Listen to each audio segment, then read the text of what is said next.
Hello students, I am your social teacher. Today I am going to teaching geography second chapter.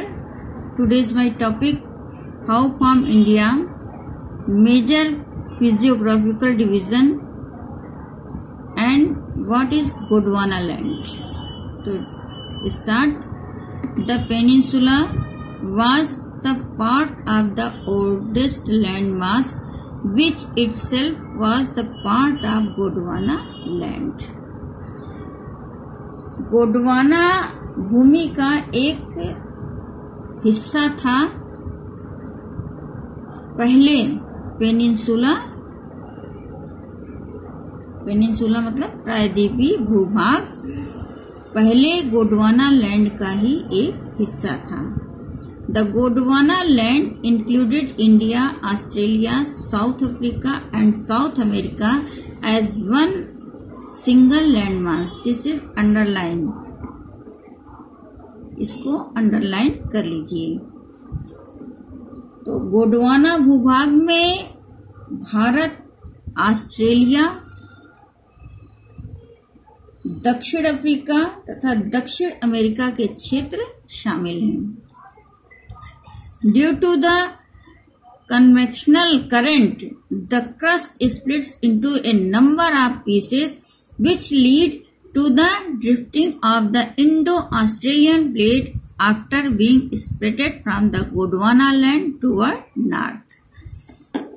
संवहनीय धाराओं ने भूमरपट्टी को कई टुकड़ों में विभाजित कर दिया. कन्वेंशनल करंट, जो संवहनी धाराएं थी, उन्होंने क्रस्ट स्प्लिट को, जो भूपरपट्टी थी, उसको कई टुकड़ों में विभाजित कर दिया और इस प्रकार से इंडो ऑस्ट्रेलियन प्लेट, जो भारत ऑस्ट्रेलिया की प्लेट थी, गोंडवाना भूभाग से अलग होकर, गोंडवाना लैंड से अलग होकर के उत्तर दिशा की ओर होने लगी. दिस इज अंडरलाइन, इसको अंडरलाइन कर लीजिएगा. तो ये उत्तर दिशा की ओर प्रवाहित होने लगी.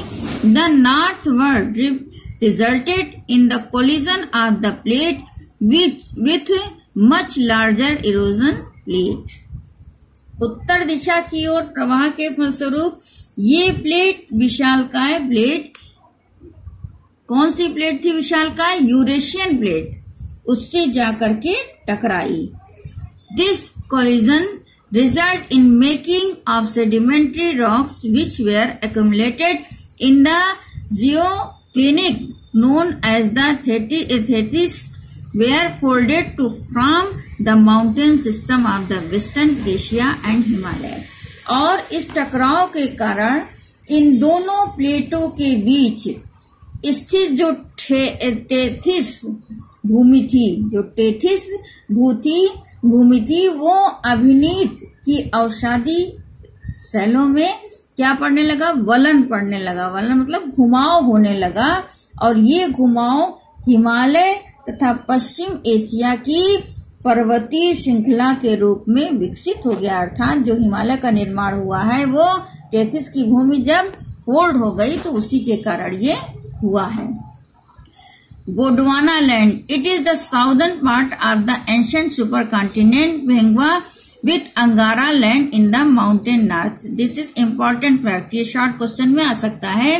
प्राचीन विशाल महाद्वीप पैंजिया का दक्षिणतम भाग, जिसके उत्तर में अंगारा भूमि है, उसे गोंडवाना लैंड कहा जाता है या गोंडवाना भूमि कहा जाता है. प्राचीन विशाल, जो एंशिएंट सुपर कॉन्टिनेंट्स पैंजिया जो था, प्राचीन विशाल महाद्वीप पैंजिया जो था, का जो दक्षिणतम भाग, जिसके उत्तर में अंगारा भूमि है, उसे गोंडवाना कहा जाता है. The Himalayan uplift out of the Tethys sea and subsidence of the northern flank of the peninsular plateau resulted in the making of the large basin. जब टेथिस भूमि अभिनीत के हिमालय के रूप में या ऊपर उठने लगी, तब क्या हुआ तथा प्रायद्वीपीय पठार के उत्तरी किनारे के जो प्रायद्वीपीय पठार था, पेनिनसुलर प्लेटो था, उसके resulted in the making of the large basin. जब flank of the peninsular plateau resulted, जब प्रायद्वीपीय पठार के उत्तरी किनारे के नीचे धंसने लगी तो उसका रिजल्ट क्या हुआ कि एक बहुत बड़ी लार्ज बेसिन, द्रोणी का निर्माण हुआ। बेसिन में द्रोणी। With the passage of the time this depression, समय के साथ साथ ये जो बेसिन था slowly got filled with deposition of the sediments by the rivers flowing from the mountains in the north and the peninsular plateau in the south। जैसे जैसे समय बीतता गया, समय के साथ यह जो बेसिन था, यह जो नदियों का बेसिन था, तो वो नदियों द्वारा लाए अवसादों के निक्षेप से भर गया। धीरे धीरे ये नदियों द्वारा लाए हुए जो अवसाद थे, डिपोजिशन था, उससे ये भर गया और a flat land of extensive alluvial deposit land led to the formation of the northern plains of India.